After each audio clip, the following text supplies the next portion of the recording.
बापे पूत परापे घोड़ा नहीं कुछ ता थोड़म थोड़ा। ये वाली कहावत बिहार में बहुत ही ज़्यादा मशहूर है। इस कहावत का मतलब है कि बाप का गुण थोड़ा बहुत बेटे में आ ही जाता है। और ऐसा ही कुछ बात लोक जनशक्ति पार्टी के मौजूदा अध्यक्ष और लोक जनशक्ति पार्टी से केंद्र में मंत्री रामविलास पासवान पे सटीक बैठ रही है। यानी कि जैसा कि रामविलास पासवान पहले से ही सीट के बंटवारे के लिए आनाकानी करते थे, वही वाला गुण चिराग में भी आ ही गया है। आपको बता दें कि चिराग पासवान बिहार विधानसभा परिषद के चुनावों के समय से ही नीतीश कुमार से अनबन चल रही है। चिराग का कहना है कि उन्हें 12 मनोनीत एमएलसीओ में से कम 2 की दावेदारी मिलनी चाहिए, लेकिन नीतीश बाबू एक ही बात पे अड़े हुए हैं कि 7 जेडीयू को मिलेंगे और 5 भाजपा को, और इसमें एलजेपी का कोई भी भागीदारी नहीं होगा। तभी से चिराग पासवान तिलमिलाए हुए हैं। और इसी के बाद विधानसभा चुनावों में जो सीटों का बंटवारा होगा, उसके लिए भी अनबन शुरू हो चुकी है। लेकिन जेडीयू ने इस बाबत सीधा सीधा अभी कुछ भी नहीं कहा है, लेकिन एलजेपी के विधायक और एमएलसी इस बारे में खुलकर बातें करते हुए नजर आ रहे हैं। गुरुवार को लोक जनशक्ति पार्टी के संसदीय दल का बैठक हुआ था, तब भी ऐसी ही बातें सामने आई, जिसमें रामविलास पासवान ने आखिरकार ये साफ कर ही दिया कि बिहार विधानसभा चुनावों के लेके आखिरी फैसला केवल और केवल चिराग पासवान लेंगे। इससे ये पता चलता है कि बेटे को पार्टी की बागडोर रामविलास पासवान ने बढ़िया से थमा दिया है और अब वो बैकफुट से ही राजनीति करेंगे।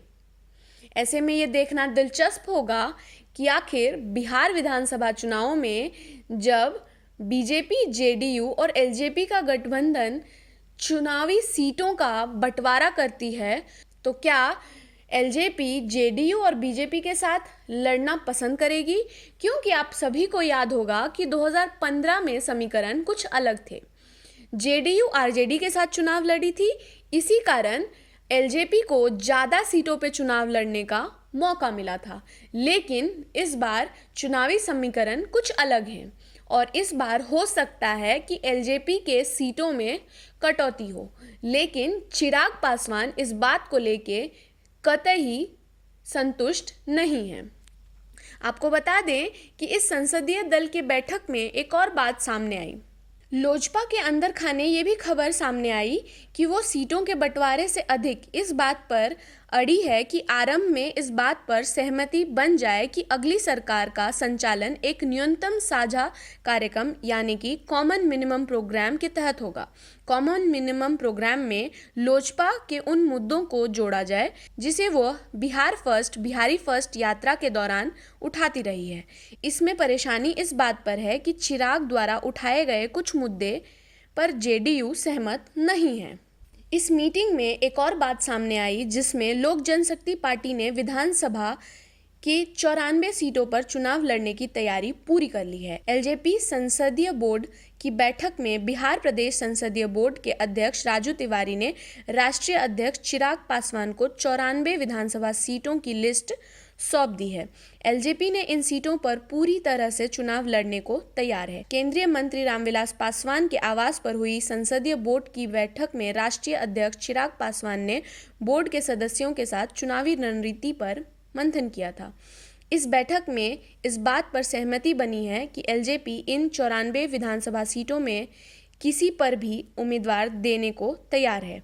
विधायक राजू तिवारी ने कहा कि वह जल्द ही 149 अन्य विधानसभा सीटों की तैयारी से जुड़ी जानकारी अध्यक्ष को सौंपेंगे। इस अहम बैठक में कमेटी ने यह फैसला लिया है कि सभी बूथ एजेंटों से संसदीय बोर्ड बैठक कर पार्टी के विचारों से अवगत करवाएगी और उन्हें पार्टी के शपथ करवाकर बिहारी फर्स्ट के बारे में बताएगी। हर परिस्थिति के लिए प्रत्याशियों ने तैयारी कर रखी है।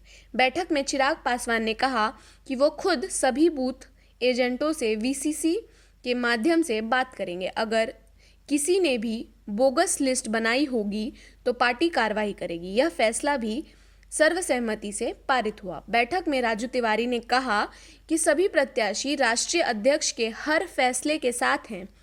इसके बाद बैठक में सिलसिलेवार तरीके से कोरोना संक्रमण, बाढ़, बाहर से आए बिहारियों के जीवन यापन पर, कॉमन मिनिमम प्रोग्राम, चुनाव के तारीखों पर और सुशांत सिंह राजपूत, इन मुद्दों पर चर्चा हुई थी। बाकी आपको हमारा ये वीडियो कैसा लगा यह हमें कमेंट सेक्शन में बताना ना भूलें और हमारा चैनल सब्सक्राइब करना ना भूलें। आपका ये वीडियो देखने के लिए बहुत बहुत धन्यवाद।